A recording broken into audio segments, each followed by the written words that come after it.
And we have new information tonight in the murder and child neglect case out of Gloucester. Authorities moved Brian and Shannon Gore to the Norfolk City Jail. Gloucester Commonwealth's Attorney Bob Hicks says officials feared for their safety.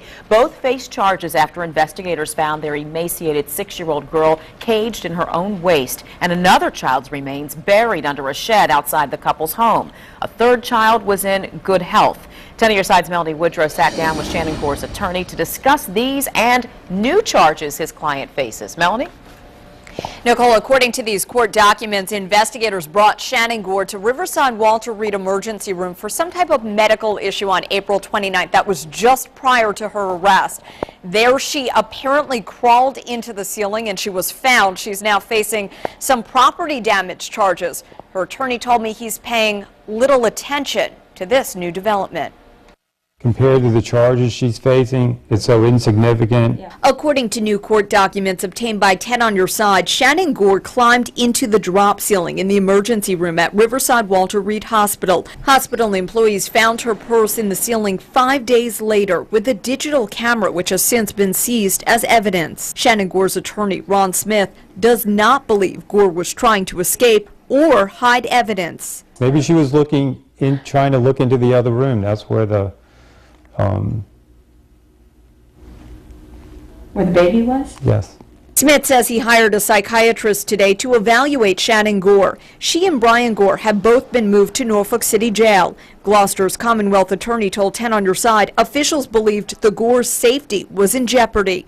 The case has stirred strong emotions, even in Shannon Gore's hired attorney. The challenge in this case is to try to remove the emotion from it.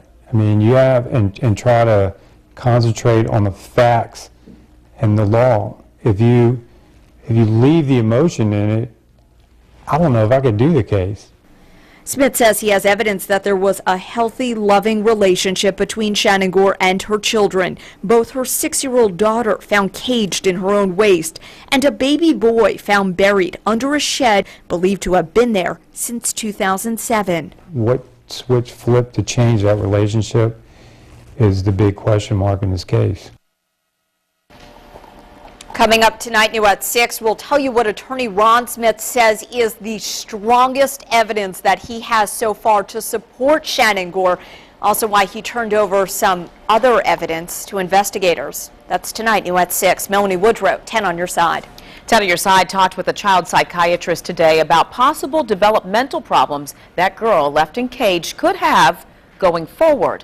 The two biggest issues, attachment and trust.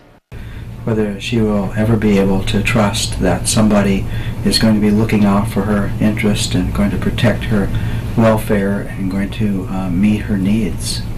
The doctor also says the child could face damage to her brain because of poor nutrition. The girl could also have learning problems because of brain development.